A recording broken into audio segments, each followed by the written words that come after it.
Vous allez, Richard, nous parler ce matin d'une innovation incroyable dans le domaine du pacemaker. Vous allez nous présenter un appareil 10 fois plus petit que le pacemaker traditionnel, qui était déjà pas très gros. Absolument, mais la différence, c'est que grâce à cet appareil qui est une technologie incroyable, il s'agit d'une pile et d'un ordinateur, eh bien, on évite des problèmes, notamment des problèmes d'infection, des problèmes de ce type-là. Alors, le principe, c'est quoi? C'est de dire, il y a des gens qui souffrent d'un cœur dont les battements sont trop lents. Et donc, on est obligé, lorsqu'il y a syncope, lorsqu'il y a perte de connaissance, de stimuler ce cœur, parce que sinon, il y a un véritable problème. Et jusqu'à présent, il y a un stimulateur qui marche très bien, mais sur certains patients qui ont des problèmes infectieux ou des problèmes de dialyse ou d'autres problèmes, eh bien, il faut trouver une technologie qui soit moins, entre guillemets, à risque de faire des infections à travers ces sondes. Eh bien, il y a cet appareil. C'est un appareil 10 fois plus petit qu'on implante dans le cœur d'Amiens. Et on va stimuler comme ça des... Donc, c'est cette toute petite pièce, regardez à côté d'une pièce d'1 euro. C'est 2 grammes à peine. Et ça stimule en continu le cœur des gens qui ont un cœur trop lent. Mais c'est comme un harpon, Richard, regardez. Oui, mais il faut bien qu'on l'accroche une fois là-dedans. Donc, on accroche ça dans le cœur. Mais vous inquiétez pas, c'est complètement indolore et ça marche. On est endormi. On endort de façon locale et pas d'anesthésie générale. Mais c'est indolore parce qu'on peut en mettre un, et parfois la pile, lorsqu'elle s'épuise, on en met 2, et pourquoi pas 3. Donc c'est vraiment une technologie qui est innovante, qui change la vie des gens. On a rencontré 2 personnes qui ont bénéficié de cette technique, et puis surtout on a rencontré un cardiologue qui implante, et de plus en plus en France, en région et à Paris, on implante ce type de produit. Regardez, c'est étonnant. Maxime, 24 ans, a longtemps souffert de perte de connaissance d'origine cardiaque. Les symptômes sont arrivés par des douleurs intercostales, donc ce qui me serrait dans la poitrine, me faisait faire des malaises. Et c'est là qu'on s'est rendu compte en fait que je faisais de la bradycardie, donc c'est-à-dire le cœur qui ne bat pas assez vite.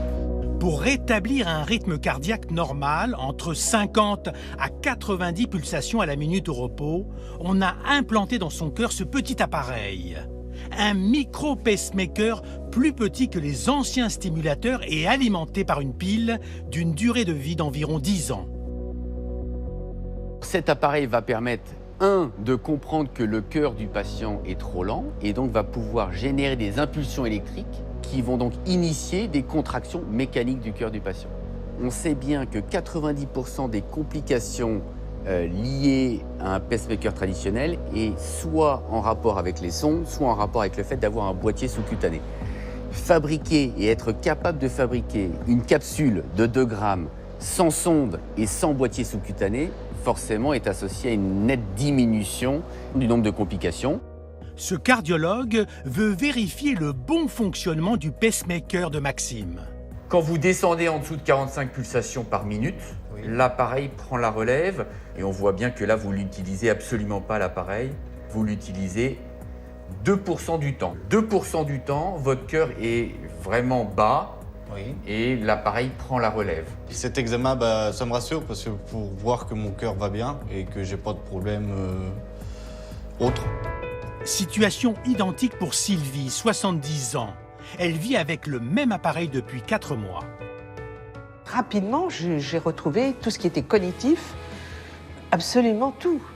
J'arrive à me projeter, alors qu'avant, j'avais même préparé un repas, ça m'épuisait. En fait, j'étais totalement épuisée. Mais Sylvie veut savoir quand faudra-t-il changer la pile de l'appareil. Alors, c'était fin novembre l'intervention? Oui, exactement, fin novembre et je suis sortie le 1er décembre. Une fois que l'appareil doit être changé, il est possible d'en positionner un 2e, voire un 3e au même endroit. Mais on espère bien que dans une dizaine d'années, on sera aussi capable de régénérer la batterie, soit en percutané, soit d'une façon ou d'une autre.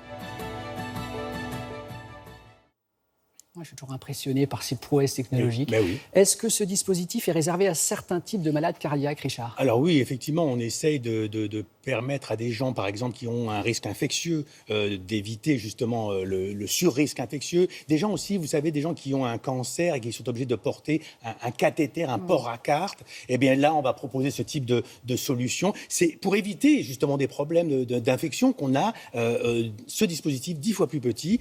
On assiste vraiment à une miniaturisation des appareils. On le voit dans le cœur, mais dans d'autres domaines. Donc c'est vraiment quelque chose, une solution d'avenir. Et puis, encore une fois, on a tourné à Paris, mais dans toutes les Donc, partout régions en France, on peut françaises, avoir accès à ce petit bien sûr, on a ce type appareil. d'appareil. C'est l'avenir, de plus en plus petit et de moins en moins traumatisant, puisque, vous voyez, il n'y a pas de sonde, il n'y a pas de risque de ce type-là. Merci beaucoup, Richard.